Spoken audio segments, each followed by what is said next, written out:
आप कुछ मजेदार पढ़ाता हूँ। अच्छा, मेरे कैमरे की लोकेशन ठीक नहीं है, अभी ठीक कर देते हैं भाई। कैमरे की लोकेशन तो बहुत जरूरी है, ये लो ठीक कर दी। अब ठीक है? ठीक है बॉस। अरे वाह, सिद्धार्थ भाई भी जाग गए। सिद्धार्थ भाई जागो। चतुर्वेदी जी, चतुर्वेदी जी आपको त्रिवेदी बना देंगे अब हम। प्रमोशन के बजाय डिमोशन कर देंगे आपका। थोड़ा जाग जाया करो। हाँ, चार वेदों के ज्ञाता होते हैं चतुर्वेदी। हाँ भैया, चलिए कहाँ तक पहुंच गए थे? कुछ मजेदार पढ़ाता हूँ, जरा पेन पेंसिल डाउन करना।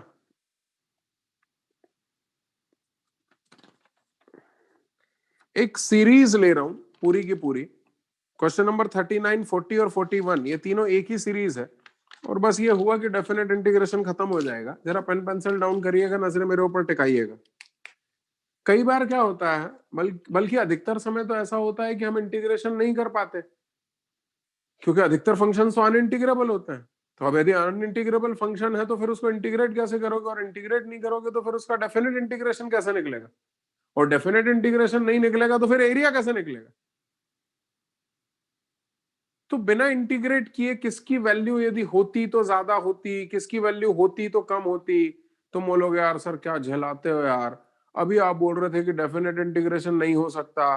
तो जब डेफिनेट इंटीग्रेशन इन फंक्शंस का हो नहीं सकता तो वैल्यू कैसे निकालोगे? हो भैया एक मिनट, डेफिनेट इंटीग्रेशन नहीं हो सकता इसका मतलब ये नहीं है कि हम वैल्यू नहीं निकालेंगे। डेफिनेट इंटीग्रेशन नहीं हो सकता है तो फिर डेफिनेट इंटीग्रेशन से वैल्यू ना निकाल करके कुछ दूसरे स्पेशल मेथड्स होते हैं जिनको न्यूमेरिकल मेथड्स कहते हैं। उसमें होता है सिम्पसन्स वन थर्ड रूल, उसमें होता है सिम्पसन्स थ्री एट रूल, उसमें होता है ट्रेपेजॉइडल रूल। तो हम क्या करते हैं जरा देखना। जैसे सपोज ये यहां से लेके यहाँ के बीच में मुझे फंक्शन एफ एक्स को इंटीग्रेट करना है, ए से लेके बी के बीच में, और मेरा जो फंक्शन है मान लो वो नॉन इंटीग्रेबल है, अनइंटीग्रेबल है सॉरी। अब यदि मेरा फंक्शन अनइंटीग्रेबल है तो इसका मतलब ये थोड़ी ना है कि मैं ये एरिया नहीं निकालूंगा। अरे यार भैया यार, अरे कोरोना आ गया तो क्या हमारे जस्टिन भाई केक नहीं खाएंगे? बताओ जस्टिन भाई, केक खाओगे नहीं खाओगे? अरे खाना पड़ेगा के। अरे कोरोना आ गया तो इसका मतलब ये थोड़ी ना है कि केक नहीं खाएंगे, और इसका मतलब ये थोड़ी ना है कि केक मेरे लिए नहीं पहुंचाएंगे। क्या बोलते हैं जस्टिन भाई?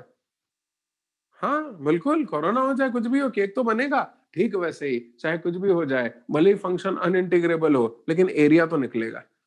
अब एरिया निकालने के लिए हम छोटा सा एक स्पेशल मेथड लगाते हैं। हम क्या करते हैं जरा देखिएगा। हम इस पूरे एरिया को कुछ छोटी छोटी स्ट्रिप्स में डिवाइड कर देते हैं। ये देखो, ओहो आप देखो सर, ओह माय गॉड, ये मैंने रेक्टेंगुलर स्ट्रिप्स बना दी है, ये देखो। और ऐसी जितनी रेक्टेंगुलर स्ट्रिप्स मैं बना सकता हूं बना दूंगा, और उन सारी रेक्टेंगुलर स्ट्रिप्स का एरिया कैलकुलेट करके सारे एरिया को ऐड कर दूंगा। तो यहां से लेकर के यहां तक की जितनी स्ट्रिप्स हो सकती हैं उन सब रेक्टेंगुलर स्ट्रिप्स का एरिया निकाल के उनको ऐड कर दूंगा। वहां से वहां तक का कर्व का एरिया आ जाएगा। तुम बोलोगे लेकिन सर उसमें तो एरर आएगा, आप यहाँ रेक्टेंगल बनाने जाओगे, ये देखिए, तो रेक्टेंगल बनाने जाओगे तो रेक्टेंगल ये बनेगा, तो ये वाला एरिया निकलेगा, तो ये वाला एरिया आपसे छूट जाएगा। और इसीलिए स्ट्रिप जितनी पतली हो सके वो बनाई जाती है, ताकि वो छूटने वाला एरिया कम से कम हो, ताकि एरर्स को मिनिमाइज कर सके। हाँ ठीक है ना। अरे हमें किसी से 100 रुपए लेने हैं, उसने 100 रुपए नहीं दे पा रहा है, तो ठीक है भैया एक काम कर, तू 98 रुपए दे पा रहा है, 98 रुपए दे। 1% 2% का नुकसान होने तो क्या कर सकते हैं? क्या बोलते हो तुम लोग? क्या बोलता तीर्थानी? तीर्थानी मेरी बात को तुरंत समझ जाएगा। उसने कहा हटाओ, 100 नहीं मिल रहा, 98 तो मिल रहे हैं, ले लो। बिल्कुल सही है, गुड गुड। अरे सट्टा, तो बस वही चीज है, वही चीज है। तो थोड़ा सा एरर आएगा, इसमें कोई शक नहीं है, मगर ठीक है एरर को हम आने देंगे, हमें उससे फर्क नहीं पड़ता। हमें फर्क इस बात से पड़ता है कि कुल मिलाकर के मेजॉरिटी एरिया तो निकल करके आ रहा है। तो ये निकालने का तरीका होता है, हम सिम्पसन थ्री एट रूल लगा लें, हम सिम्पसन वन थर्ड रूल लगा लें, हम ट्रेपेजॉइडल रूल लगा लें। इन रूल्स की सहायता से हम इसको एवेल्युएट कर लेते हैं। क्या मैं क्लियर हूं? अरे गोपाल भाई, भोजन वोजन हो गया हो, खाना हो गया हो तो नजरें मेरे ऊपर टेका लो, और नहीं तो अभी मुर्गा बना दूंगा अब आपको मैं। हाँ भैया। अबे तुम क्या पार्टी वार्टी करते रहते हो क्या यार? थोड़ा ध्यान लगाओ मेरे ऊपर। और बोलो तुम्हारे अम्मा बापू को ये क्या पढ़ते समय खाना वाना ला करके दे देता है? हाँ भैया। खैर, तो अब तुम बोलोगे सर तो फिर सिम्पसन 380 लगा लो। अरे यार भैया यार, मैंने तुमको उंगली दी तो तुमने तो हाथी पकड़ लिया यार। अरे मैं ये थोड़ी ना कह रहा हूँ कि तुम सिम्पसन 380 थ्रू लगा करके एरिया निकालो। मैं तो कह रहा हूँ कि यदि एरिया नहीं निकल रहा होगा तो इसका मतलब ये नहीं है कि मैं नहीं निकालूंगा। मैं अपनी वाली पे आ जाऊंगा तो एरिया वेरिया सब निकालूंगा। वो एक अलग बात है कि मैं अभी निकालना नहीं चाहता। मैं बिना एरिया निकाले, बिना इंटीग्रेट किए ये पता लगाना चाहता हूं कि कौन से फंक्शन का एरिया ज्यादा होगा और कौन से फंक्शन के द्वारा बाउंड किया गया एरिया कम होगा between the limits A to B. तो एक थ्योरम आपको बता रहा हूं, जरा वो सुनिएगा। थ्योरम सुनिएगा। If fx is less than equal to gx, where interval of analysis is a to b closed interval, then their integration will also follow the same inequality. That is, fx का integration with respect to x between the limits a to b will also be less than gx का integration with respect to x between the limits a to b. हम मतलब कुछ भी नहीं किया, दोनों तरफ इंटीग्रेशन का निशान लगा दिया। जो इनइक्वालिटी इनमें है वही इनइक्वालिटी इनमें है। मारेंगे बोलेगा वाह यहाँ इक्वल टू का निशान है, यहाँ इक्वल टू का निशान नहीं है, ऐसा क्यों? उसका कारण है ये वाला एरिया और ये वाला एरिया बराबर बराबर नहीं होगा। यदि बराबर बराबर हो गया तो इसका मतलब दोनों के दोनों कर्व एक दूसरे के ऊपर कॉन्साइड कर गए, और दोनों के दोनों कर्व एक दूसरे पर कॉन्साइड नहीं किए, ये ध्यान रखना बारंगे। fx और gx में रिलेशनशिप है कि fx हमेशा gx से कम है। कभी कभी बराबर हो सकता है, पूरे इंटरवल में बराबर नहीं होगा, और इस कारण से ये एरिया कभी इस एरिया के बराबर नहीं होगा। अरे क्लियर है क्या? मैं इसको वो करके बताता हूं, एक बार डायग्राम से बना के बताता हूं। gx बना रहा हूं, जरा देखना। gx ये हो गया gx, and fx is less than equal to gx।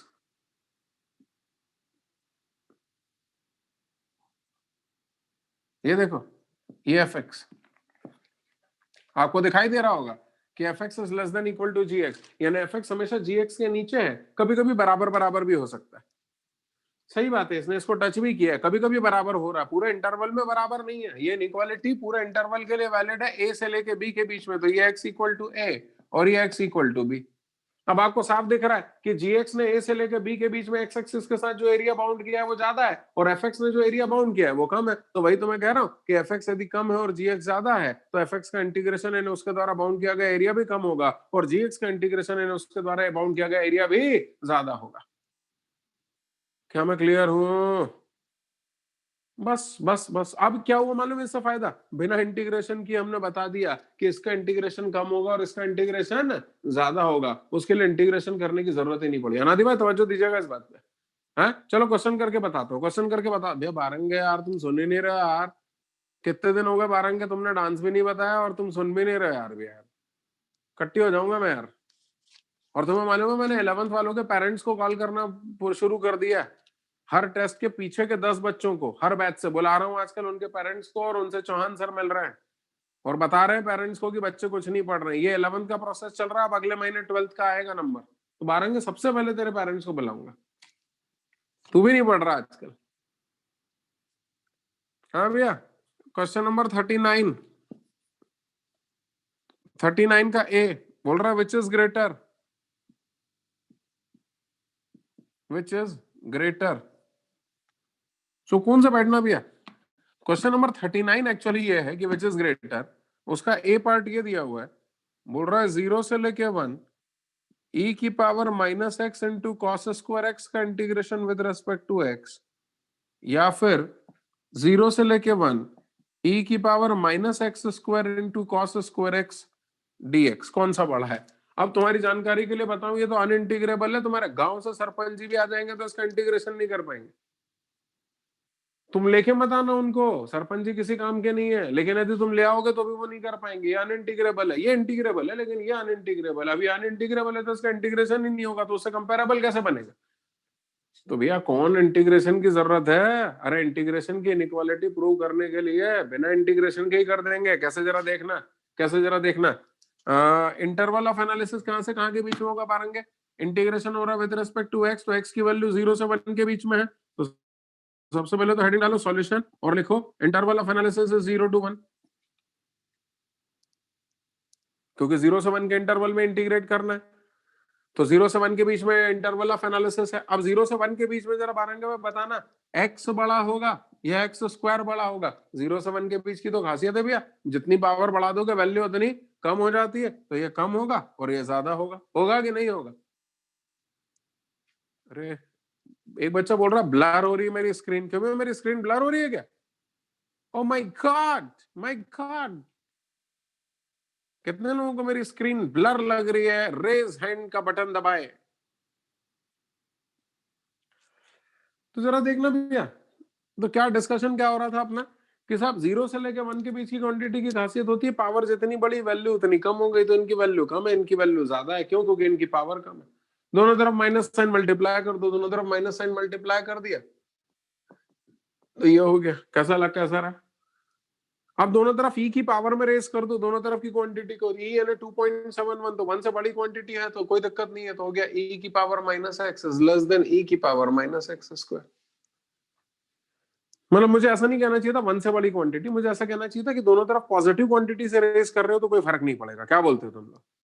तो दोनों तरफ पॉजिटिव क्वांटिटी से रेस कर दिया। अब दोनों तरफ cos स्क्वायर एक्स मल्टीप्लाई कर रहा हूं तो जरा देखना, दोनों तरफ cos स्क्वायर एक्स मल्टीप्लाई कर दिया तो हो गया ई की power minus x square into cos square x. तुम बोलोगे सर बीच की इनइक्वालिटी रिवर्स होगी। हो गया cos स्क्वायर एक्स 0 से 1 के बीच में ना पॉजिटिव है और दोनों तरफ पॉजिटिव क्वांटिटी मल्टीप्लाई करने पे बीच की इनइक्वालिटी पे कोई फर्क नहीं पड़ेगा। आओ भैया दोनों तरफ इंटीग्रेट कर दें। करो भैया इंटीग्रेशन करो। तो 0 से लेके 1 ई की power minus x cos square x का integration with respect to x is less than 0 से 1 ई की power minus of x square cos square x का integration with respect to x. लो भैया प्रूव कर दिया। तुमने पूछा था ना कौन सा बड़ा है, तो मैंने साबित कर दिया ये बड़ा है और ये छोटा है। और वो भी बिना इंटीग्रेशन के, इंटीग्रेशन की आइडेंटिटी को प्रूव कर दिया। अरे चतुर्वेदी सैल्यूट मार रहा है। सही है भाई चतुर्वेदी, इसमें मैंने कुछ नहीं किया भैया। अबे तुम लोग मुझे क्यों सैल्यूट मार रहे हो? कोई शेर थोड़ी ना था यार, मैंने कुछ थोड़ी ना किया। ये सब किताबों के मेथड है। तुम लोग कुछ मुझे बहुत इंटेलिजेंट तो नहीं समझ रहे हो? अबे 10th में 59.5%। ऐसा गलती से भी मत समझ लेना। हाँ किताबों में लिखा हुआ, मैंने कुछ भी नहीं किया। समझ में आया नहीं आया? चलो एक और हो जाए, एक और हो जाए। क्वेश्चन नंबर सी करता हूं। क्वेश्चन नंबर सी बोल रहा है 0 से लेके 1 ई की power minus x cos square x D x.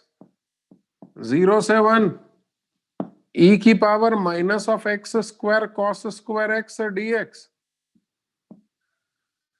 0 से 1 ई की power minus x square D x और 0 से 1 ई की power minus x square by 2 D x. बोल रहा है इनका ऑर्डर बताओ। ये पूछा हुआ क्वेश्चन है, मैं ई के टर्म्स से पूछ रहा हूं। इसने एक साल एआई ट्रिपल ई में क्वेश्चन दिया और वो 2 के टर्म्स से पूछा। 2 की power minus x into cos square x, 2 की पावर माइनस एक्स, मतलब जहां जहां ई है वहां 2 दिया। अब ई और 2 में कोई अंतर थोड़ी ना। ई यानी 2.71 और 2 यानी 2, तो 2 और 2.71 में कोई ज्यादा का अंतर नहीं है। अपने ठेले वाले से पूछोगे तो वो बोलेगा 2.71 इज नथिंग बट 2 ओनली। अरे हाँ या ना? तो कोई अंतर नहीं है, आंसर सेम रहेगा। तो इसको उन्होंने I1 कहा था, इसको I2 कहा था, इसको I3, इसको I4 कहा। और बोले कौन सी इनइक्वालिटी ट्रू है, और 4 इनइक्वालिटी बनाई थी। I1 is less then I2 is less then I3 is less then I4, फिर I1 is greater then I2 is greater then I3 greater than I4 and so on. ऐसी 4 inequality उन्होंने बनाई थी।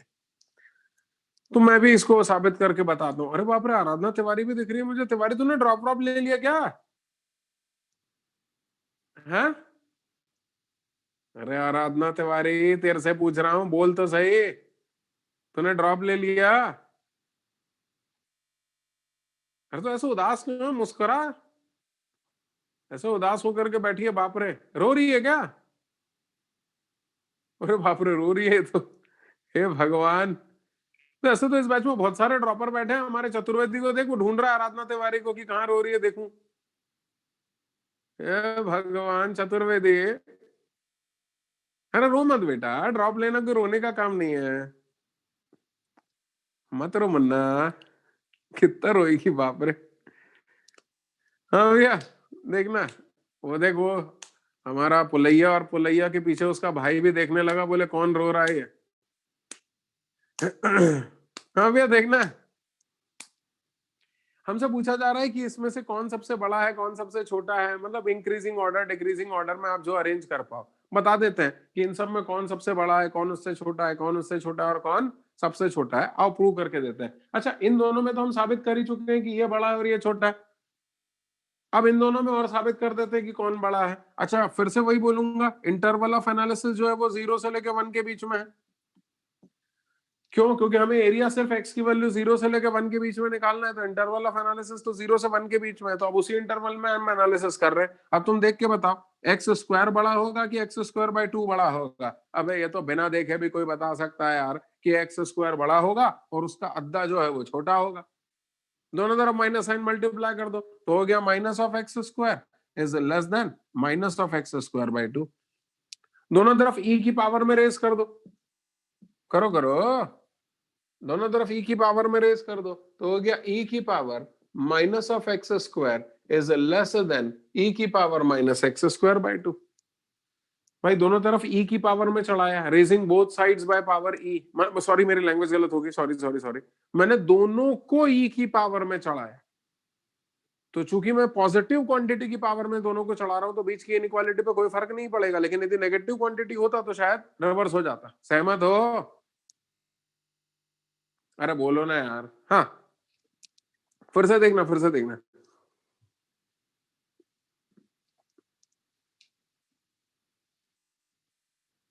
फिर से देखना भैया। तो साहब पॉजिटिव क्वांटिटी की पावर में इनको चढ़ाया तो कोई फर्क नहीं पड़ेगा। अब दोनों तरफ इंटीग्रेशन कर देता हूं with respect to x between the limit 0 to 1। तो ये देखना, इंटीग्रेशन कर दिया,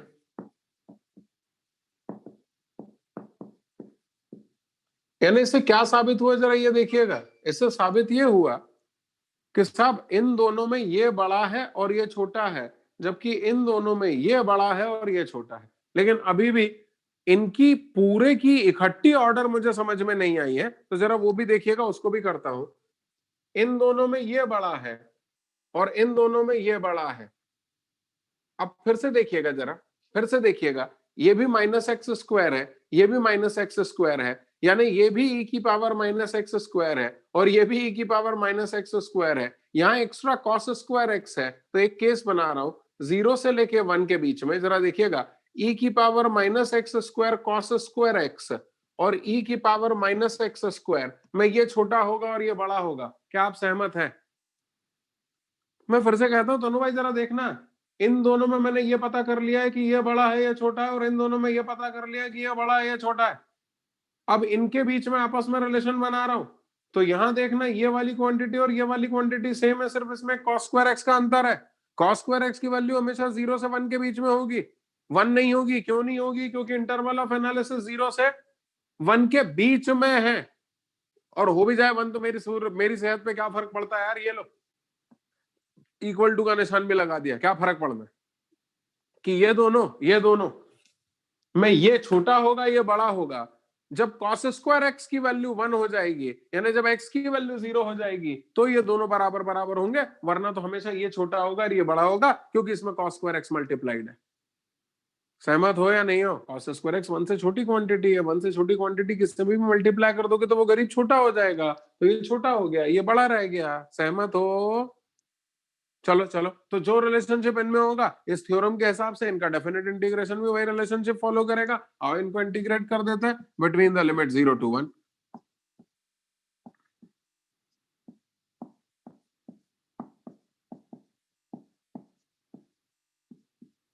अच्छा, मैंने तुमसे पहले ही कहा था कि यहां इक्वल टू का निशान भले ही आ जाए, यहां नहीं आएगा। क्यों? क्योंकि अब इंटीग्रेट होने के बाद ये एरिया हो गए और ये वाला एरिया और ये वाला एरिया बराबर नहीं होगा, ये हमेशा कम होगा और वो हमेशा ज्यादा होगा। ये आ गया भैया, लो पूरा ऑर्डर ही निकल करके आ गया। अब तो एकदम ही क्लियर हो गया। बोलो सबसे छोटा कौन होगा?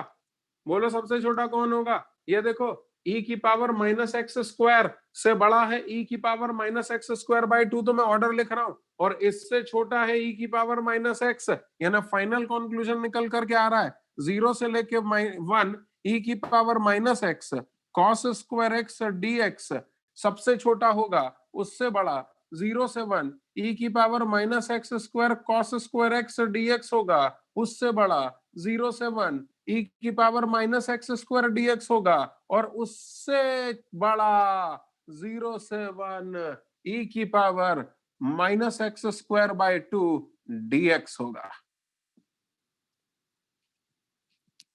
एक बार चेक कर लो भैया। अरे समझ में आयो? हाँ,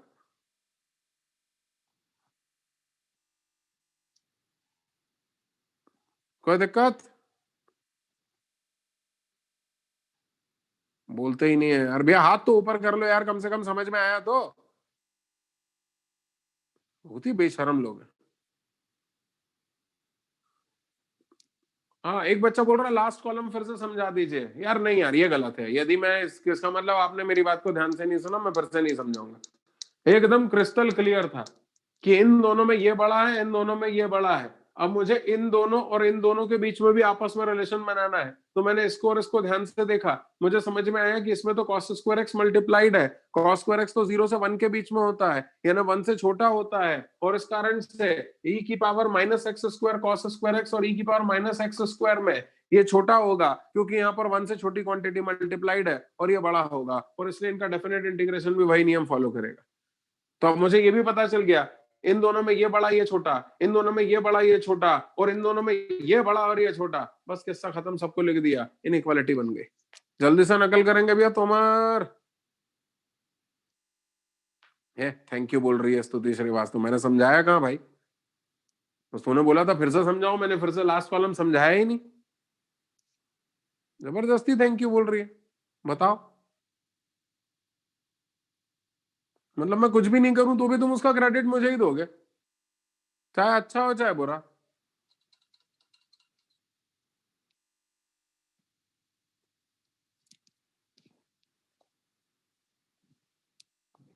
क्वेश्चन नंबर 39 हो गया, 40th कर लेते हैं। अब वो 40th में उसने क्या किया मालूम है? बोले साहब, जो प्रॉपर्टी मैंने 2 फंक्शंस के लिए बोली है, वही प्रॉपर्टी 3 फंक्शन के लिए भी लगा सकते हो। अब इसको कौन बताए कि भैया मूर्ख, जो प्रॉपर्टी तूने 2 फंक्शन के लिए बोली है, वो 3 के लिए क्या तू 200 फंक्शन के लिए लगा सकता है? कैसे, जरा देखना। मान लो f x is sandwiched between g x and h x, ऐसा लेते हैं चलो। F x is sandwiched between g x and h x. बाप रे, ये कैसी प्रॉपर्टी है? ऐसा देखना भैया, f x is sandwiched between gx and hx for the values of x between a to b, interval of analysis is a to b closed interval, ये ध्यान रखना। इस इंटरवल में जो हमारा एफ एक्स है वो जी एक्स और एच एक्स के बीच में सैंडविच्ड है। अच्छा, इक्वल टू का निशान का मतलब ये नहीं है कि पूरे इंटरवल में ये तीनों फंक्शन आपस में बराबर होंगे। अरे यार, ये जैनी तो हिल भी नहीं रहा भैया। जैनी हाथ नीचे कर ले। अमृतान जैन, हाथ नीचे कर ले। हाँ, अब मुस्कुराना थोड़ा सा।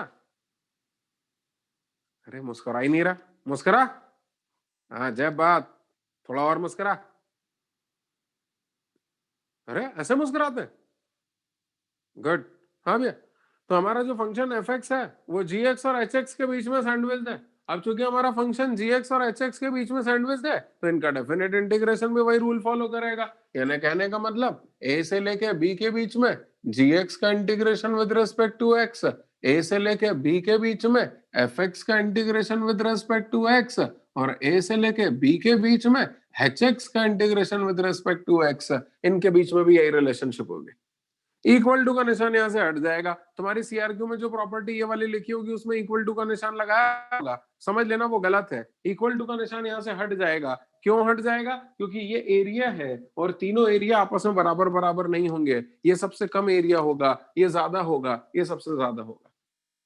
अब मैं चाहूं तो इसके लिए भी ग्राफ बना करके इसको सबूत दे सकता हूं तुम लोगों को, लेकिन मेरे हिसाब से सबूत देना नहीं चाहिए, लेकिन ठीक है, अब तुम बोलते हो तो कर देता हूं। तो ये हमारा फंक्शन हो गया कौन सा? F x. ये हमारा फंक्शन हो गया कौन सा? जी एक्स। और ये हमारा फंक्शन कौन सा हो गया? H x. ये देखो, और बल्कि इसमें डिजाइन चेंज कर देते हैं, इसमें सिंगल बिंदु डिजाइन ले लेते हैं। ओह, मेरे डिजाइने तो ना सही में देखो क्या मस्त होती हैं।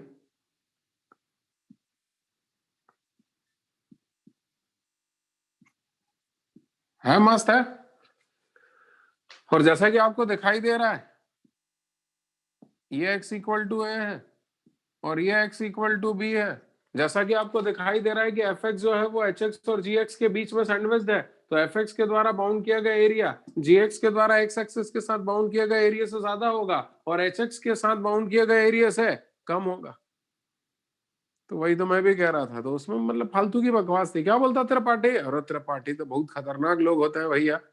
त्रिपाठी जी जी करके बोलूंगा त्रिपाठी लोगों से। त्रिपाठी जी समझे नहीं समझे? समझ गया समझ गया, कोई दिक्कत भैया है? अब ये थ्योरम जितनी आसान दिखती है उतनी खतरनाक है। लिमिट्स में एक थ्योरम तुमने पढ़ी होगी, सैंडविच थ्योरम। पढ़ाई क्या मैंने सैंडविच थ्योरम?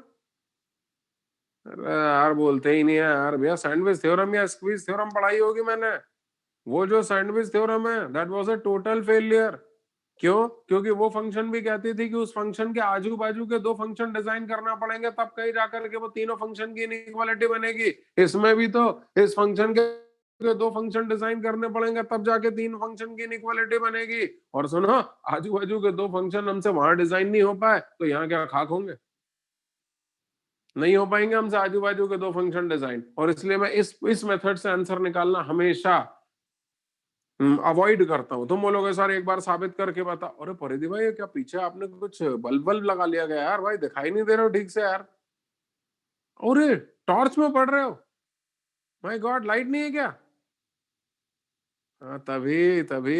हे भगवान, एक हाथ में टॉर्च लेकर के और एक हाथ से पढ़ाई कर रही है। भैया मुझे लगता है अपन लोग पुराने जमाने में आ गए, रानी लक्ष्मीबाई वाले जमाने में। बस लालटेन की जगह टॉर्च आ गया है। खैर, देखना भैया, क्वेश्चन नंबर 40 कर रहा हूं। क्वेश्चन नंबर 40 में बोलता है प्रूव दैट। क्या प्रूव करना है? 0 is less than x की power 7 upon cube root of 1 plus x की power 8 with respect to x is less than 1/8। ये प्रूव करना है। सुकून से बैठना है, एकदम देखना आजू बाजू के दो फंक्शन कैसे डिजाइन किए जाते हैं। हालांकि मुझे पूर्ण यकीन है कि उसके बाद जब तुम पूरी तरह से सीख जाओगे तो मना कर दोगे कि सर इस मेथड से हम नहीं करेंगे, तो फिर मैं तुम्हें एक अल्टरनेटिव मेथड दूंगा। लेकिन इसका मतलब ये नहीं है कि वो अल्टरनेटिव मेथड यहां लगेगा, यहां नहीं लगेगा। नेचुरल सी बात है, ये क्वेश्चन तो इन्हीं मेथड से होंगे। लेकिन हाँ, आगे आने वाले क्वेश्चन हम दूसरे मेथड से करने की कोशिश करेंगे। जरा देखिएगा, इसको देखिएगा जरा। x की power 7 upon cube root of 1 plus x की पावर 8। अच्छा, इंटरवल ऑफ एनालिसिस क्या है? 0 से 1। इस बात पे तवज्जो दीजिएगा। तो सबसे पहले तो मैं हेडिंग डाल रहा हूं solution and interval of analysis is 0 से 1, ये लिख रहा हूं। अब x की वैल्यू 0 से 1 के बीच में है, तो तुम बताओ x की पावर 7 बड़ा है या x की पावर 7 में 1 से बड़ी क्वांटिटी का भाग लगाएंगे तो बड़ा आएगा? अरे यार, x की वैल्यू 0 से 1 के बीच में हो चाहे 1 से 100 के बीच में हो यार, ये x की पावर 7 अकेला है, जबकि इसमें तो x की पावर 7 में 1 से बड़ी क्वांटिटी का भाग लग रहा है। तो नेचुरल सी बात है ये छोटा होगा और ये बड़ा होगा। क्या बोलते सिमरन? गलत तो नहीं बोल रहा हूं ना? और सुनना, 0 सबसे छोटा होगा ये भी तय है। क्यों 0 सबसे छोटा क्यों होगा?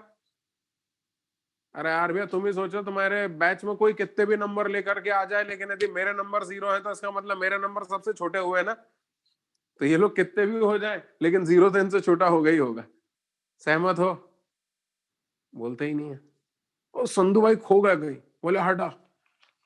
वे कहाँ खो गए संधू भाई? कहाँ खो गए थे? किसको देखने लगे स्क्रीन पे? राम राम राम राम राम। बजाय कंसंट्रेट करने के इधर उधर देख रहे। सहमत हो भैया या नहीं हो सहमत? है? सहमत हो? सहमत हो, ठीक है। और सुनो, जो रिलेशनशिप इनमें होगी वही इनके डेफिनेट इंटीग्रेशन में होगी। और इसलिए आओ भी इंटीग्रेट करें। कर दो इंटीग्रेट 0 से 1 के बीच में। अच्छा, 0 से 1 के बीच में इसलिए इंटीग्रेट कर रहा हूं क्योंकि मेरा पूरा का पूरा एनालिसिस 0 से लेकर 1 के बीच में चल रहा है।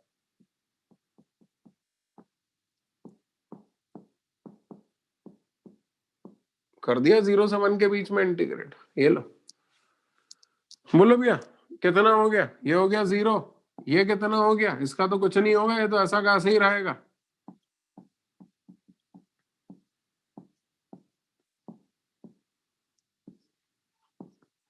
या इसका इंटीग्रेशन कितना हो गया? ये ना बोलो कितना हो गया।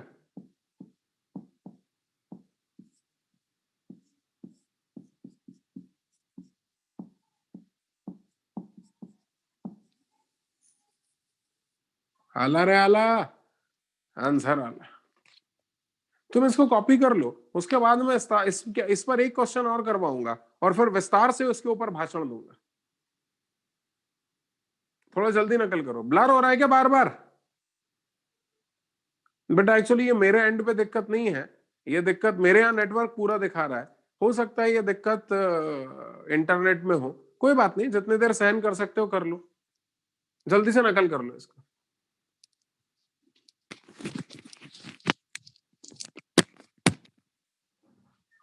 समझना, मन में क्या डाउट उठेगा? मन में डाउट ये उठेगा कि साहब आपको कैसे मालूम कि ऐसे ही करना है? तो भैया एक मिनट, ये सब मैच फिक्सिंग है। वो पंखुड़ी भाई लिख ही रहे हैं यार, सही में दिल ही तोड़ दिया है यार। लिख लिख जल्दी।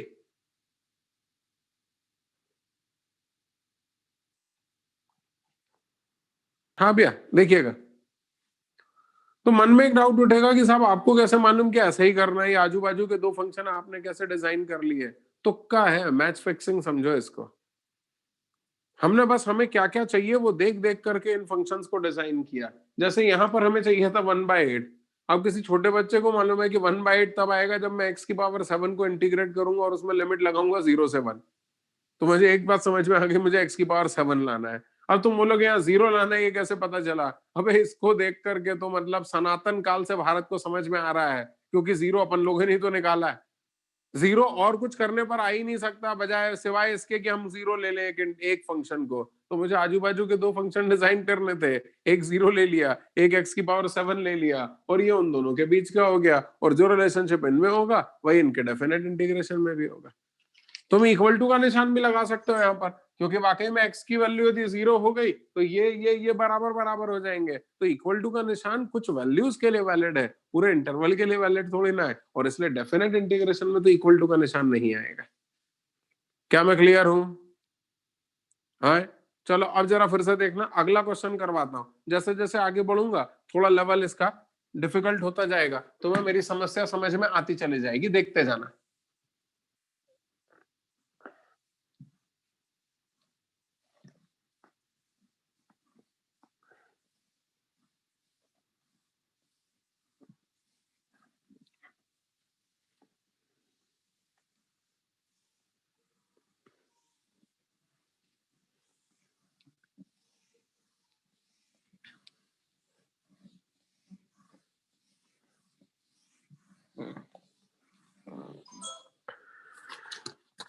हाँ भैया देखते जाना, जरा तवज्जो दीजिएगा। इसके ब पार्ट में मुझसे कहा जा रहा है प्रूव करने के लिए कि ln2 is less than 0 to 1 dx upon under root of 1 plus x की पावर 6 इज लेस देन π/2। अब तुम यकीन मानना, इसके लेफ्ट हैंड साइड में तो मैं अभी भी गलती करूंगा, सालों से एक गलती कर रहा हूं, आज भी करूंगा। राइट हैंड साइड में गलती नहीं होगी। कैसे जरा देखना, 1/√1 + x की पावर 6 है। अब इसको इंटीग्रेट करने के बाद इस तरफ π/2 कैसे आए? तो एक चीज तो तय है कि अंडर रूट के साथ यदि इंटीग्रेट करूंगा तो साइन इनवर्स का ही इंटीग्रेशन होगा, क्योंकि 1/√1 - x² होगा तो साइन इनवर्स x आएगा, और साइन इनवर्स x ही एंगल में आंसर देगा। तो इसका मतलब एक चीज तय हो गई कि यदि एंगल π/2 चाहते हो, यानी यदि यहाँ पर एंगल चाहते हो, तो इंटीग्रेशन 1/√1 - x² का करना, क्योंकि इस अंडर रूट के साथ उसी का कॉम्बिनेशन बैठेगा। तो देखो कॉम्बिनेशन बना रहा हूं, √1 + x की पावर 6 और √1 - x²। मैं तुम ही बताओ कि कौन बड़ा होगा? ये बड़ा होगा और ये छोटा होगा, वही लिख रहा हूं, ये बड़ा होगा और ये छोटा होगा। सहमत हो? सहमत हो? अब इधर देखना, इधर देखना, एक और क्या लेकर के आऊं? तो log 2 चाहिए। log 2 तो तब आएगा ना जब मैं 1 + x ले लूंगा, और 1 प्लस एक्स, और इसमें कौन बड़ा और कौन छोटा होगा? तो इंटरवल ऑफ एनालिसिस 0 से 1 के बीच में है। चूंकि इंटरवल ऑफ एनालिसिस 0 से 1 के बीच में है, तो 0 से 1 के बीच की क्वांटिटी की पावर जितनी बढ़ेगी वैल्यू उतनी छोटी होगी। तो इसमें 1 में छोटा ऐड किया है, इसमें 1 में बड़ा ऐड किया है, और तो और यहाँ पे अंडर रूट भी लिया है, और इसलिए ये छोटा होगा और ये बड़ा होगा। तुम बोलोगे यार ये बात समझ में आती है कि यहाँ अंडर रूट है तो तुमने यहाँ पर अंडर रूट ले लिया, लेकिन सर ये बात तो समझ में ही नहीं आएगी, यहाँ अंडर रूट है तो ये 1 प्लस एक्स कैसे आया? मैच फिक्सिंग है। log 2 तभी आएगा जब 1 प्लस एक्स लोगे, इंटीग्रेट करोगे तो log ऑफ 1 प्लस एक्स आएगा, एक्स की जगह 1 रखोगे तो log 2 आएगा। नहीं आया? मैच फिक्सिंग है। वो साहू को इतनी भारी नींद आ गई। सुबह के टाइम पे मैं पढ़ाता हूँ तो साहू पोहे खाती रहती है, रात के टाइम पे मैं पढ़ाता हूँ तो साहू नींद लेती रहती है। वाह साहू वाह, पढ़ाई भी करना है थारे की ना करना है? एक बार पूछ ले अम्मा बाबू से कि का करूं, पढ़ू कि ना पढ़ू? ध्यान लगाओ रे। चलो चलो चलो, एक काम करो, इन्हीं को मतलब कहने का मतलब रेसिप्रोकल लो। अरे ये भी पॉजिटिव क्वांटिटी है, ये भी पॉजिटिव, ये भी पॉजिटिव क्वांटिटी, और इसलिए रेसिप्रोकल लेने में कोई दिक्कत नहीं। आओ रेसिप्रोकल ले। तो बोलना कितना हो गया? 1 upon under root of 1 minus x square is greater than 1 upon under root of 1 plus x की power 6 is greater than 1 upon 1 plus x. थोड़ा ठीक से लिखो। तो 1 अपॉन 1 प्लस एक्स सबसे छोटा होगा, 1 upon under root of 1 plus x की पावर 6 उससे बड़ा होगा, और 1 upon under root of 1 minus x square सबसे बड़ा होगा। और जो रिलेशनशिप इनमें होगा वही इनके डेफिनेट इंटीग्रेशन में भी होगा। आओ इंटीग्रेट करें बिटवीन द लिमिट 0 to 1, तो हो गया 0 से लेके 1, 1 अपॉन 1 प्लस एक्स का integration with respect to x will be less than 0 से 1, 1 upon under root of 1 plus x की पावर 6 का integration with respect to x less than 0 से 1, 1 upon under root of 1 minus x square का integration with respect to x. इसको integrate किया तो आ गया log of 1 plus x between the limits 0 से लेके 1 लेस देन 0 से लेके 1, 1 upon under root of 1 plus x की power 6 dx less than sine inverse x limit 0 से लेके 1। देखो मेरी किस्मत, देखो आंसर सही निकल आया। रखो लिमिट रखो, तो हो गया log 2 इज लेस देन 0 से लेके 1 dx upon under root of 1 plus x की power 6 is less than sine inverse 1, बोले तो पाई बाय 2, हेंस हम प्रूव्ड।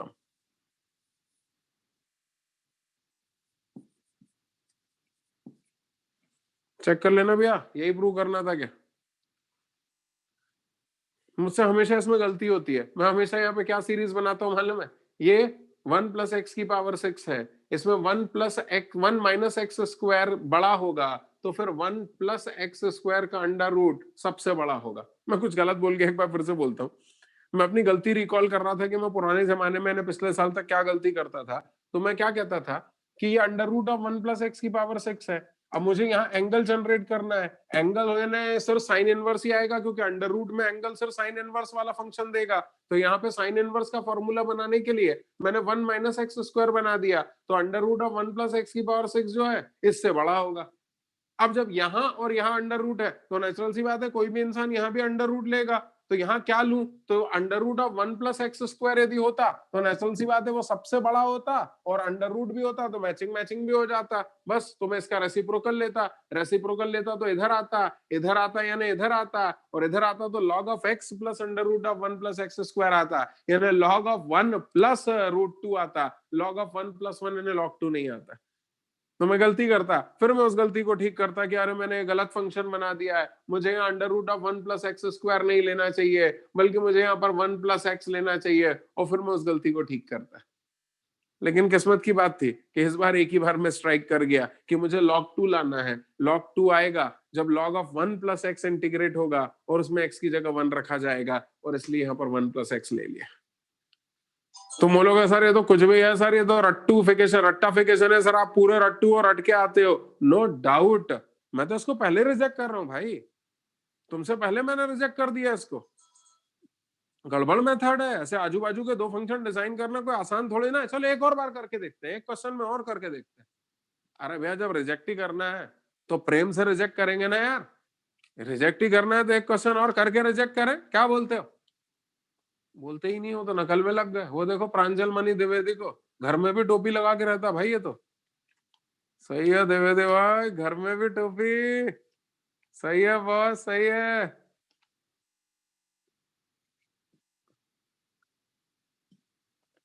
अच्छा हुआ लड़की नहीं है, नहीं तो पता चला बाप रे घर में भी मेकअप करके रहता। मेकअप किट हाथ में ही रहता, पता चला इधर पाउडर लगा रहा है ग्लास में। अरे हीरो, कौन से बैच में है ये प्रांजल मणि द्विवेदी? ए 18, पढ़ाई लिखाई कुछ नहीं करना है ये ए 18 वालों को। देखना भैया, अब देखना इसमें तुम्हें बहुत मजा आएगा।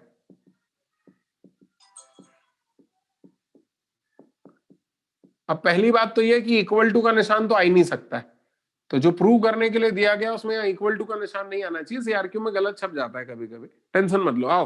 अरे वहां पे छप भी गया तो क्या फर्क पड़ना, तुम्हें तो मालूम होना चाहिए ना कि वहां इक्वल टू का निशान नहीं आ सकता, क्योंकि एरिया कभी भी बराबर बराबर थोड़ी ना हो सकता है। क्या बोलते हो तुम लोग, सहमत हो या नहीं हो? भैया लोहानी भाई तुम हिलते भी नहीं हो यार, इतने बड़ा आलसी हो गए यार। अब जरा देखना, ये 4 - x² -x³ लोहानी भाई तवज्जो दीजिएगा जरा, तवज्जो दीजिएगा। इसका अंडर रूट बड़ा होगा या 4 - x² का अंडर रूट बड़ा होगा? इंटरवल ऑफ एनालिसिस फिर से 0 से 1 के बीच में, 1 मिनट मुझे लिखने दो। Interval of analysis is between 0 to 1। देख करके बताना लोहानी भाई, under root of 4 - x² -x³ बड़ा होगा या अंडर रूट ऑफ 4 - x² बड़ा होगा? हाँ उनने इशारा कर दिया, बोले ये बड़ा होगा। अबे ये कौन सा? हाँ ये बड़ा होगा, बिल्कुल सही बोला लोहानी ने। उसका कारण है ना भाई, इसमें तो x³ और घटा हुआ, यहाँ 4 - x² में से x³ घटा है, जबकि यहाँ तो 4 - x² ही, कुछ घटा ही नहीं है यहाँ तो, और इसलिए बड़ा होगा। अच्छा तुम लोग सोच रहे हो कि बहुत शाणे हो, आपको कैसे मालूम कैसे करना है? सुन ले भैया, दोनों तरफ एंगल लाना है। अंडर रूट में एंगल कैसे लेकर के आऊंगा? अंडर रूट के इंटीग्रेशन में एंगल तभी आएगा जब 1/√1 - x² का फॉर्मूला बनेगा। अब देख रेसिप्रोकल लेने पर 1/√1 - x² का फॉर्मूला बन जाएगा, साइन इनवर्स आ जाएगा। हाँ या ना? अब देखना इधर भी एंगल चाहिए, उसके लिए क्या करता हूं तो देखना, 4 - x² में से यहां कुछ नहीं घटा, यहाँ x³ घटा, यहाँ और बड़ी क्वांटिटी घटाता हूं, यानी x² घटाता हूं।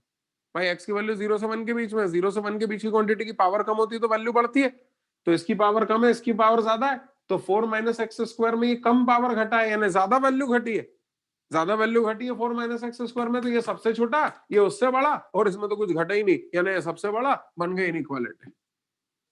अब जरा देख ले, दोनों तरफ साइन इनवर्स का फॉर्मूला बन गया, देख के बताना। अरे भैया तिवारी यार तुम मुस्कुरा रहे हो यार, ये क्या कर रहे हो भैया तिवारी? वाह बेटा तिवारी ड्रॉपर, तेरे को कुछ पढ़ना लिखना नहीं है सिवाय मस्ती के, पिटेगा तिवारी तू। रेसिप्रोकल लो भैया, रेसिप्रोकल लो।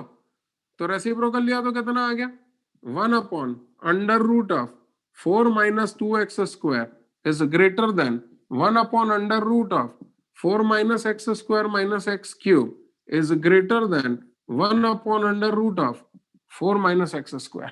और जो रिलेशनशिप इनमें होगी वही इनके डेफिनेट इंटीग्रेशन में भी होगी। थोड़ा इसको दिखने में सुंदर बना दूं क्या, तो ये हो जाएगा 1/√4 - x² greater than 1/√4 - x² हाँ is less than 1/√4 - 2x²। और जो रिलेशनशिप इनमें होगी वही इनके डेफिनेट इंटीग्रेशन में भी होगी। करो integrate between the limit 0 to 1, तो √4 - x², 0 से 1, √4 - x² - x³, 0 से 1, √4 - x√2 का होल स्क्वायर।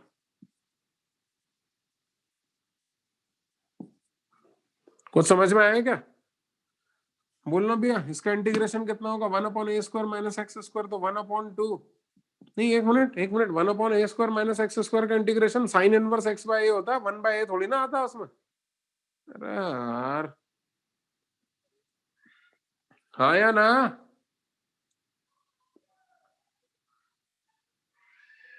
तो कितना हो गया?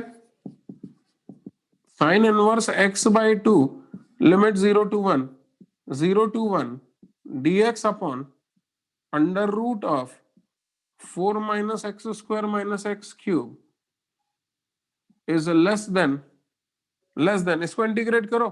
तो x√2 को t मानो, x√2 को t माना तो dx इक्वल टू dt/√2। तो कितना हो गया? 1/√2 sine inverse x√2/2 between the limits 0 to 1। रखो, लिमिट रखो। तो ये साइन इनवर्स 1/2 बोले तो π/6 0 से 1 dx upon under root of 4 - x² - x³ 0 से 1। बोलो भैया बोलो। ये कितना हो गया? 1/√2। तो साइन इनवर्स 1/√2 है ना, π/4। तो इंटीग्रेट होने के बाद आ गया π/4√2। ये आ रहा भैया, हैंडसम प्रोडम हो गया है। तो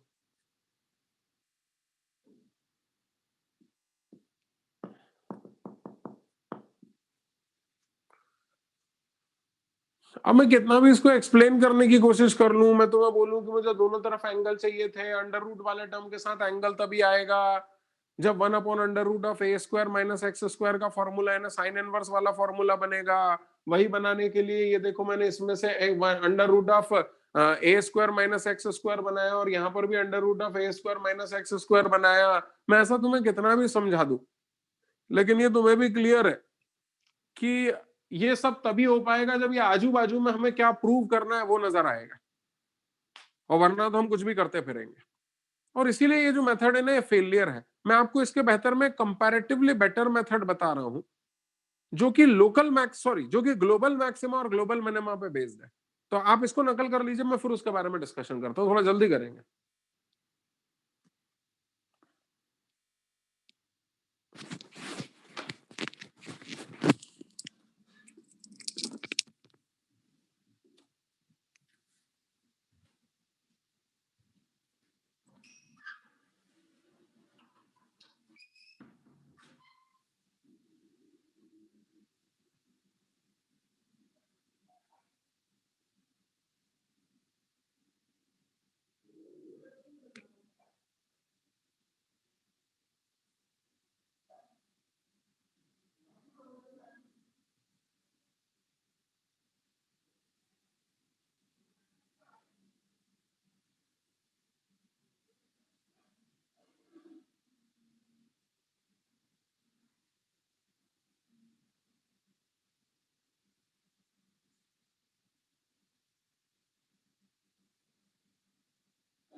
बार तो मैं वीडियो भी बोलते रहे ना, ये इनइक्वालिटी कॉमन सेंस से बनाई, या यूं कहें कि मतलब तुक्का लगा लगा के बनाई, कि हमें जो प्रूव करना है वो लेकर के आने के लिए इनइक्वालिटी बनाई। तो वो इनइक्वालिटी बनाना पॉसिबल नहीं हो पा रहा है।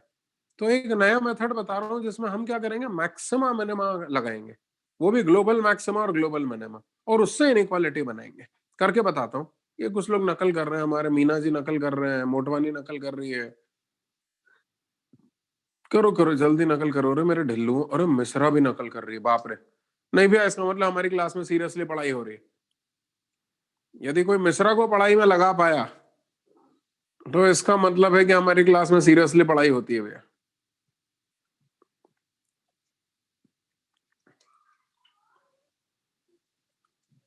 मिश्रा, तेरे अम्मा बापू भी तेरे को पढ़ाई में ना लगा पाए होंगे, है ना? नहीं लगा पाए? क्या बात कर रही है? हाँ, तेरे को नहीं लगा पाए होंगे, मेरे अतिरिक्त तेरे को और कोई पढ़ाई में नहीं लगा सकता।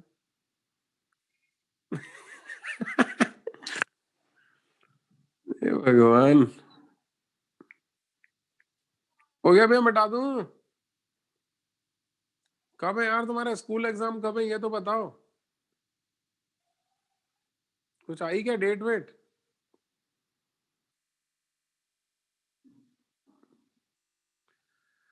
6 दिसंबर से है? बाप रे, कौन से स्कूल में इतना कोरोना फैल रहा है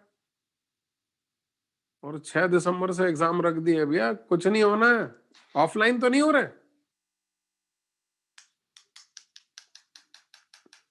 ऑफलाइन हो रहे हो तो बता देना। जनवरी वाला मेंस होगा सर, मुझसे पूछ रहा है, मुझे बता रहा है। एसपीएस में ऑफलाइन है, बढ़िया है।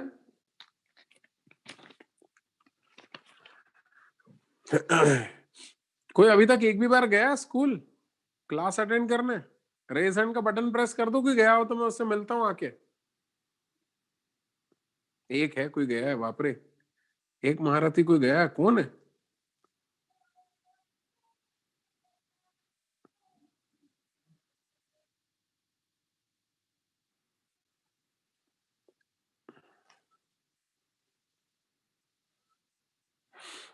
हाँ भैया मैं डाल रहा हूँ, जरा देखना।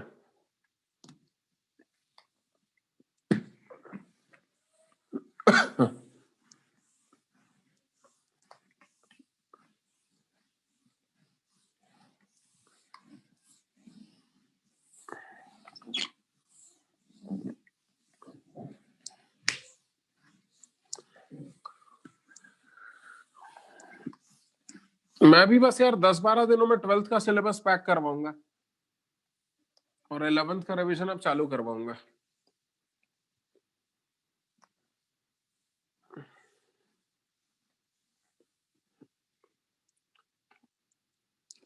मेरा मैथ्स का सिलेबस थोड़ा सा बचेगा। डिफरेंशियल इक्वेशन है, 3D वेक्टर है। 3D वेक्टर तो बहुत बड़े बड़े टॉपिक नहीं है, छोटे छोटे टॉपिक है। डिफरेंशियल इक्वेशन भी छोटा सा है बस, और प्रोबेबिलिटी बचेगा। तो मैथ्स तो थोड़ा सा टाइम लेगा खत्म होने में, लेकिन फिजिक्स और केमिस्ट्री जल्दी से खत्म करवा दूंगा और 11th का मैथ्स के चैप्टर चालू करवा रहा हूँ। हाँ भैया, बल्कि एसआईपी में तो अभी चला रहा हूँ। एसआईपी में तो अभी 5-7 दिन के अंदर अंदर मैथ्स 11th का भी चालू कर रहा हूँ। हाँ, कहां तक पहुंच गए थे? Question number 41। क्वेश्चन नंबर 41 क्या बोल रहा है? क्वेश्चन नंबर 41 में ओके ओके, जरा देखना भैया। मैं तुमसे जो बोल रहा था ना कि ये जो प्रॉपर्टीज हैं या आजू बाजू के दो फंक्शन डिजाइन करने में हमको दिक्कत हो रही है, इस कारण से हम नहीं लगा पाएंगे। तो मैं तुम्हें एक ऐसा मेथड बताता हूँ जिसमें तुम्हें आजू बाजू के दो फंक्शन डिजाइन ना करना पड़ेंगे। कैसे, जरा देखना। मान लो कोई function y equal to f x है और इंटरवल ऑफ एनालिसिस जो है वो a से लेके b के बीच में है। अब ये फंक्शन डिजाइन करके बता रहा हूं तुम्हें, y equal to f x. तवज्जो दीजिएगा जरा।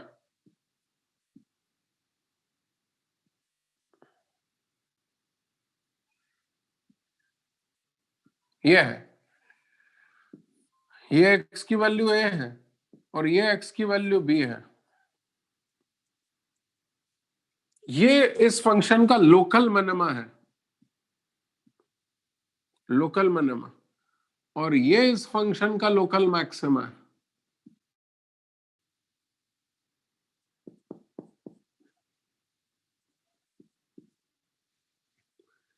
ये लोकल मिनिमा और ये लोकल मैक्सिमा है। यानी एक चीज तो मानोगे कि कोई भी फंक्शन एफ एक्स जो है वो हमेशा अपने लोकल मिनिमा से बड़ा होगा, लोकल मैक्सिमा से छोटा होगा, और एक एक पॉइंट पे बराबर बराबर भी होगा।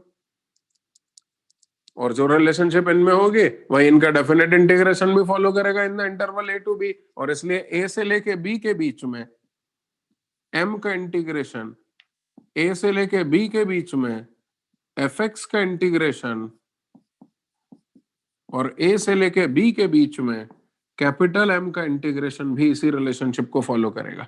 इंटीग्रेट करके लिमिट्स रख दो तो m बाहर आ गया, dx का इंटीग्रेशन x, लिमिट रखा तो b माइनस है, a से लेके b fx dx, a से लेके b m तो बाहर आ गया, तो m बाहर आ गया तो dx का इंटीग्रेशन x, लिमिट रखा तो b माइनस है।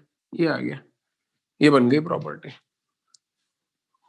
तो हम यहां तक क्यों याद करें? हम तो इसको याद कर लेते हैं ना कि कोई भी फंक्शन हमेशा अपने ग्लोबल मिनिमा के बराबर या उससे ज्यादा होगा और ग्लोबल मैक्सिमा के बराबर या उससे छोटा होगा। जहां पर हम लिख लेते हैं ना कि m is global minima and capital M is global maxima.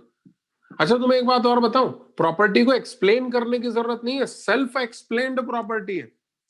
देखो ना, capital M into b minus a, यानी capital M into b minus a, यानी ये बड़े वाले रेक्टेंगल का एरिया इस पूरे का। Small m into b minus a, यानी ये छोटे वाले रेक्टेंगल का एरिया। साफ दिखाई दे रहा है, बड़े वाले रेक्टेंगल का एरिया कर्व ने एक्चुअली जो एक्स एक्सिस के साथ एरिया बाउंड किया है उससे ज्यादा है, और इस छोटे वाले रेक्टेंगल का एरिया एक्चुअल में उससे कम है। बन गई इनइक्वालिटी। करके बताता हूं, जरा देखना, तवज्जो दीजिएगा जरा। एक क्वेश्चन करके बताता हूं।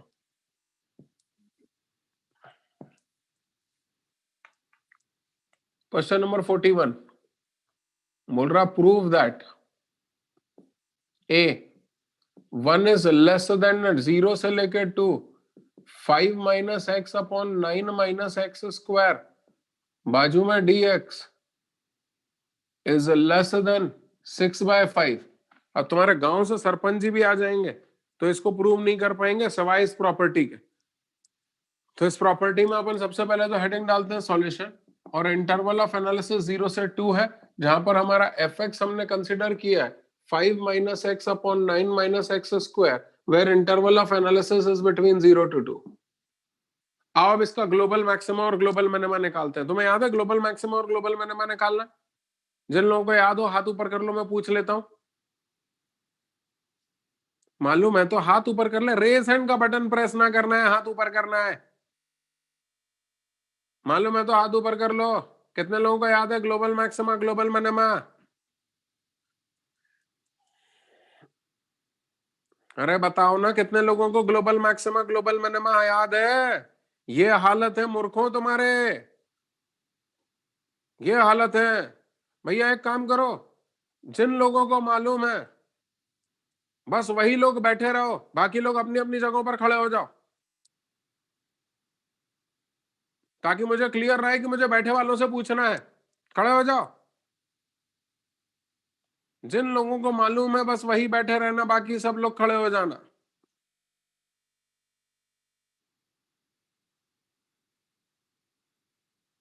मैं तीसरी बार नहीं बोलूंगा, 10 सेकंड में जो मैंने बोला है मस्ट बी फॉलोड। वो ग्लोबल मिनिमम कहलाएगी। तुम बोलोगे हाँ बुद्धूमान आ रहे हो, इसमें फर्स्ट डेरिवेटिव और सेकंड डेरिवेटिव टेस्ट नहीं लगाया आपने, आपको कुछ याद नहीं है। जाओ अपने मम्मी पापा से बोल करके आओ आप कि आप कुछ नहीं पढ़ते लिखते हो और हमको भी गलत सलत पढ़ाते हो। ओए ढोरो, ये सब तुम्हारे साथ होगा। और रुको, अभी तो कुछ नहीं हुआ है। अभी तो मेरे लोग तुम्हारे घर पे फोन करके तुम्हारे मम्मी पापा को ऑफिस बुलाएंगे कि भैया क्या कर रहे हो आप लोग, बोलते क्यों नहीं हो बच्चों को पढ़ने के लिए? गलती तुम लोग कर रहे हो। मैंने बिल्कुल सही बोला। जब हम ग्लोबल मैक्सिमा ग्लोबल मिनिमा निकालते हैं तो ना फर्स्ट डेरिवेटिव टेस्ट लगाते हैं ना सेकंड डेरिवेटिव टेस्ट लगाते हैं, बल्कि ऊंचाइयों की डायरेक्ट नपती करते हैं।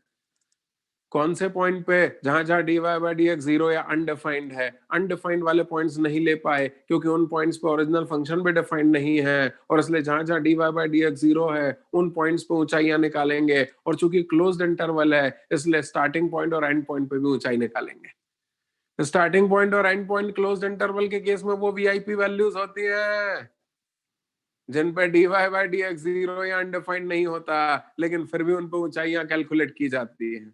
आओ निकालते हैं। सबसे पहले f0 निकालेंगे।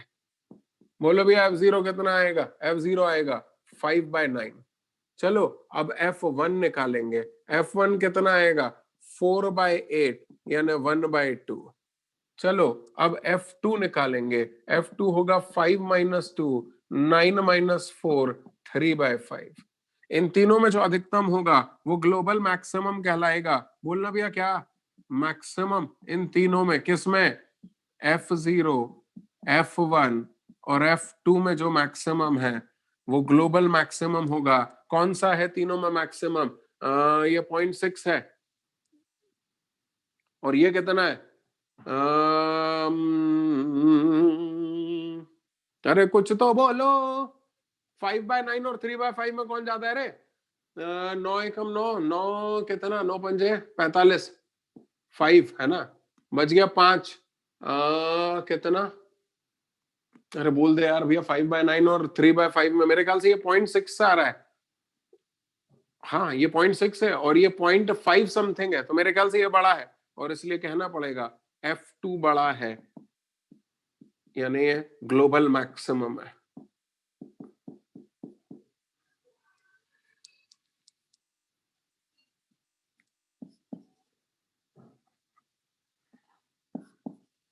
ग्लोबल मैक्सिमम, सहमत हो? अब ग्लोबल मिनिमम बताओ, ग्लोबल मिनिमम। तो मिनिमम ऑफ दीज थ्री कौन कौन सा? F0, F1 और F2। इन तीनों में जो न्यूनतम है that is F1, that will be F1। कितना आ रहा है? 1/2। ये ग्लोबल मिनिमम है। आ गया भैया? अब कोई भी फंक्शन अपने ग्लोबल मिनिमम से ग्लोबल मैक्सिमम के बीच में होगा तो वही लिख रहा हूं, 5 - x अपॉन 9 - x स्क्वायर अपने ग्लोबल मिनिमम। कितना है इसका ग्लोबल मिनिमम? कितना है? 1/2 से बड़ा होगा और किससे छोटा होगा जरा ये भी बताना? 3/5 से छोटा होगा। और इसलिए इनका डेफिनेट इंटीग्रेशन भी वही रिलेशनशिप फॉलो करेगा। जैसे तुम डेफिनेट इंटीग्रेशन लगाओगे जो हमें प्रूव करना है वो आ जाएगा। क्लियर है क्या भैया? करो करो करो करो, जल्दी करो इंटीग्रेशन। तुम इतना कॉपी कर लो, फिर मैं इंटीग्रेट करके बता रहा हूं।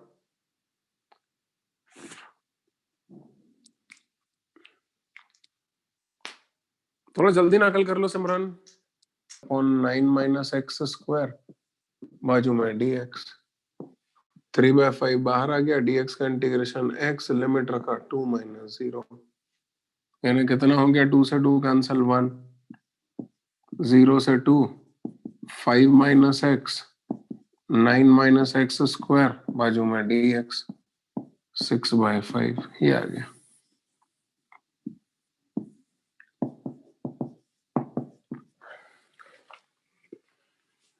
कोई दिक्कत? चलिए आगे, अगला क्वेश्चन इसी का प्रूव करता हूं। 41 का बी बोल रहा, prove that √3/8 is less than π/4 to π/3 integration of sin x upon x is less than √2/6। चलो इसको भी प्रूव कर देते हैं। फिर से वही वाली बात है। सबसे पहले तो हेडिंग डाल रहा हूँ सॉल्यूशन, और इंटरवल ऑफ एनालिसिस अब की बार है π/4 से लेके π/3, यानी 45 डिग्री से लेके 60 डिग्री। हमारा जो फंक्शन हम कंसीडर कर रहे हैं y इक्वल टू fx है, यानी y इक्वल टू या fx equal to sin x upon x है। ये हमारा फंक्शन है। इंटरवल ऑफ एनालिसिस ये है। अब ग्लोबल मैक्सिमा और ग्लोबल मिनिमा निकालना है। ग्लोबल मैक्सिमा ग्लोबल मिनिमा निकालने के लिए डिफरेंशिएट करना पड़ेगा। करो डिफरेंशिएट करो। बोला भी f' कितना आ जाएगा? तो f' comes out to be denominator, अरे यार सही में डिनोमिनेटर का square, denominator differentiation of numerator minus numerator differentiation of denominator. π/4 से लेके π/3 के बीच में कुछ समझ में नहीं आ रहा भैया, कुछ समझ में नहीं आ रहा, कुछ पल्ले भी नहीं पड़ रहा है। भाई तुम बोलोगे सर पल्ले क्या पड़ेगा? f' को 0 से इक्वेट करो ना, फालतू की बात कर रहे हो, क्या पल्ले पड़ेगा? अरे भैया 1 मिनट, 0 से इक्वेट करोगे तो क्या पल्ले पड़ेगा? तुमने इसको 0 से इक्वेट कर दिया तो कंक्लूजन निकलेगा x cos x minus sin x equal to 0, that is x cos x equal to sin x, that is x equal to sin x upon cos x and x equal to tan x। x equal to tan x से क्या conclusion निकल करके आ रहा है? कोई conclusion निकल करके नहीं आ रहा। और इसलिए अभी हाल फिलहाल अपने दिमाग के घोड़ों को जरा लगाम दो और थोड़ा सा सोचो। तो यदि हम थोड़ा और सोचें तो हम gx मानेंगे किसको? x cos x minus sin x को, इसको gx मानेंगे। ठीक, चलो g' निकालते हैं। बोलो g' कितना हो जाएगा? First term as it is, differentiation of second term, second term as it is, differentiation of first term. अब समझ में आया? देखो g' अब समझ में आ रहा है कि ये तो minus of x sin x है, और इंटरवल ऑफ एनालिसिस जो है हमारा π/4 से लेके π/3 के बीच में है। π/4 से लेकर π/3 के बीच में फर्स्ट क्वाड्रेंट, ये भी पॉजिटिव और ये negative, comes out to be negative. g' negative आ गया, इसका मतलब gx इज डिक्रीजिंग। अब यदि gx इज डिक्रीजिंग तो मैं gx का ग्राफ बनाऊंगा, ये gx का ग्राफ होगा। सहमत हो? अब यदि gx का ये ग्राफ है तो देख करके बताओ कि इंटरमीडिएट वैल्यू x पर ऊंचाई ज्यादा है या 0 पर ऊंचाई ज्यादा है। तो अपन एक काम करते हैं, ये जो इंटरवल gx हमने कंसिडर किया है, चलो ये 0 से π/2 के बीच में कंसिडर कर लेते हैं। तो जब मैं इसको 0 से लेकर π/2 के बीच में कंसिडर कर लूंगा तो उससे फायदा क्या होगा कि π/4 से लेकर π/3 में भी हो गया और उसके आगे पीछे के हिस्से में भी हो गया, और सभी जगह ये बात वैलिड है। फर्स्ट क्वाड्रेंट में ये पॉजिटिव, ये नेगेटिव, तो ये नेगेटिव हो गया, तो फर्स्ट क्वाड्रेंट में gx डिक्रीजिंग हो गया, तो gx का ग्राफ ये हो गया। gx का ग्राफ यदि ये हो गया तो दिखाई दे रहा है कि x पर ऊंचाई कम है और 0 पर ऊंचाई ज्यादा है। और जैसे ही यदि ये दिखाई दे गया कि x पर ऊंचाई कम है और 0 पर ऊंचाई ज्यादा है तो gx बोल दो। बोलो gx क्या है? अरे बोलो ना, gx क्या है? x cos x minus sine x is less than g0 बोलो कितना हो गया? 0 माइनस साइन 0। ओ हो निकल पड़ी भी आप, नहीं तो x cos x minus sine x comes out to be less than 0। और जैसे ही पता चला कि ये लेस देन 0 आ रहा है, x cos x minus sine x, यानी ये नेगेटिव आ रहा है, तो नेगेटिव अपॉन होल स्क्वायर यानी positive, negative upon positive comes out to be negative. यानी भैया सागर ध्यान लगा, f' comes out to be less than 0, f' comes out to be less than 0। इसका मतलब fx इज डिक्रीजिंग। हाँ, डिक्रीजिंग या strictly decreasing. Normal बोलचाल की भाषा में डिक्रीजिंग और स्ट्रिक्टली डिक्रीजिंग में कोई बहुत ज्यादा अंतर थोड़ी ना होता है। हाँ, जब प्रिसाइजली बात करने की बात होती है तो फिर हमें कहना पड़ता है कि ना ना ना ना हम तो मजाक कर रहे थे, it was strictly decreasing actually. लेकिन बाकी रोजमर्रा की भाषा में कोई बड़ी बात नहीं। खैर वापस आओ, तो fx इज डिक्रीजिंग। अब यदि fx डिक्रीजिंग है तो π/4 से लेके π/3 के बीच में जरा fx के बारे में बताना। ये fx का ग्राफ है और fx डिक्रीजिंग है, तो ये वैल्यू है π/4 और ये वैल्यू है π/3। तो आपको दिखाई दे रहा होगा कि f ऑफ π/4 बड़ा होगा और f ऑफ π/3 छोटा होगा। सहमत हो गया? बोलो f ऑफ π/4 कितना होगा? f ऑफ π/4 यानी sine of π/4 upon π/4 is greater than sine of, बल्कि एक मिनट, मैं काहे के लिए इतनी बात कर रहा हूं? किस्सा खत्म हो गया?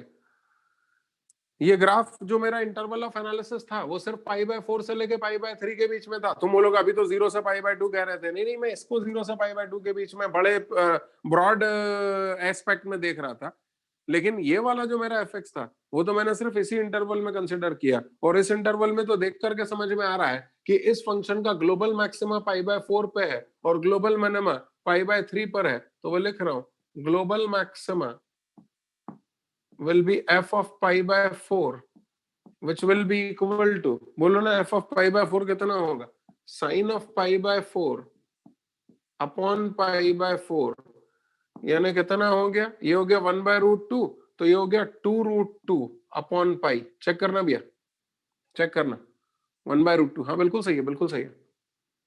और ग्लोबल मिनिमा कितना हो गया? ग्लोबल मिनिमा यानी f ऑफ π/3 यानी हो गया साइन π/3 अपॉन π/3। साइन π/3 यानी साइन 60 डिग्री, साइन 60 डिग्री यानी √3/2, तो √3/2 और अपॉन π/3 तो 3√3 अपॉन 2 चेक करना। अरे सही है। और कोई भी फंक्शन अपने ग्लोबल मिनिमम से ग्लोबल मैक्सिमम के बीच में होता है, तो साइन एक्स के अपॉन एक्स के बारे में भी यही कहूंगा कि भैया आप भी 3√3 अपॉन 2 से लेके 2√2 अपॉन पाई के बीच में होंगे। प्रॉपर्टी कहती है कि कोई भी फंक्शन अपने ग्लोबल मिनिमम से ग्लोबल मैक्सिमम के बीच में होगा, तो ये ग्लोबल मिनिमम है और वो ग्लोबल मैक्सिमम, और जो रिलेशनशिप इनमें होगी वही इनके डेफिनेट इंटीग्रेशन में भी होगी बिटवीन द लिमिट्स π/4 से लेके π/3। तो तीनों तरफ इंटीग्रेट कर रहा हूं।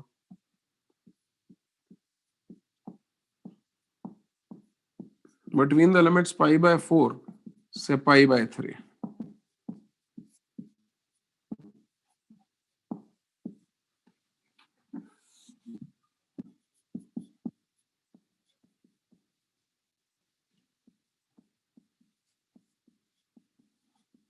कर दो, इंटीग्रेट कर दो। तो 3√3 अपॉन 2 पाई तो बाहर आ गया, dx का इंटीग्रेशन x और pi by 3 minus pi by 4 हो गया।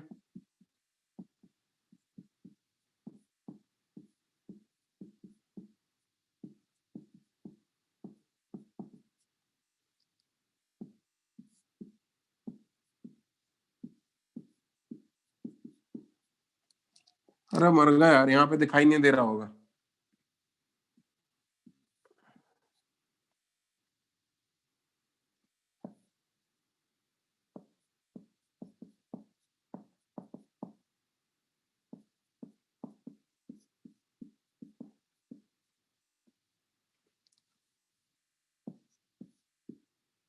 (3√3 अपॉन 2 पाई तो बाहर आ गया, pi by 3 minus pi by 4। अब दिख रहा है क्या भैया? अरे उस कोने तक का दिख रहा है कि ना दिख रहा है? दिख रहा है, बस। अब और क्या, आंसर ही आ गया, हंसम प्रूडम हो गया। अब तो इधर देखो, इसके बाद ये कितना हो गया, pi by 3 minus pi by 4, तो 4 3 12, पाई बाय 12 आ गया। तो पाई बाय 12 और 3√3 तो 3 चौक 12, √3 बाय 8 पाई आ रहा है यार। क्या प्रूव क्या करना है? हाँ आ गया, आ गया, आ गया।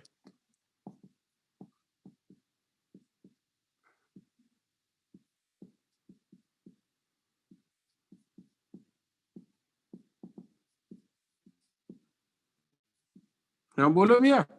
ये कितना, पाई बाय 12 तो 3 चौक 12, तो बच गया 4, तो 4 दूनी 8, 8 √3 बाय 8 पाई आ रहा है यहाँ तो मेरा। ये क्या आ रहा है यहाँ पे? हाँ गलती तो हो गई भाई। ये हो गया पाई बाय 12, तो पाई से पाई कैंसिल हो गया, यहाँ आ गया 12, तो ये हो गया 3 चौक 12, 4 दूनी 8, यहाँ भी √3 बाय 8 आ रहा है। भगवान ये क्या हो रहा है? हाँ गलती हुई है, देखो इधर, दिस इज 2√2 अपॉन पाई।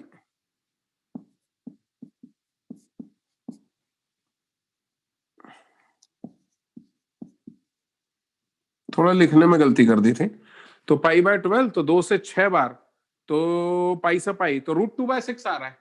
आगे आगे आगे, हेंस प्रूव्ड, हेंस प्रूव्ड।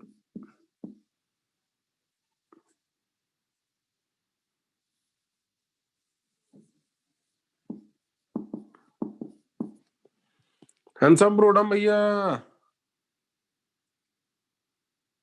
तुम क्या बोलते हो, तुम्हें कौन सा मेथड पसंद आया, ये वाला या वो इनइक्वालिटी बनाने वाला? हाँ मतलब ये ग्लोबल मैक्सिमम ग्लोबल मिनिमम वाला मेथड ज्यादा अच्छा है। हाँ करो करो करो, जल्दी नकल करो।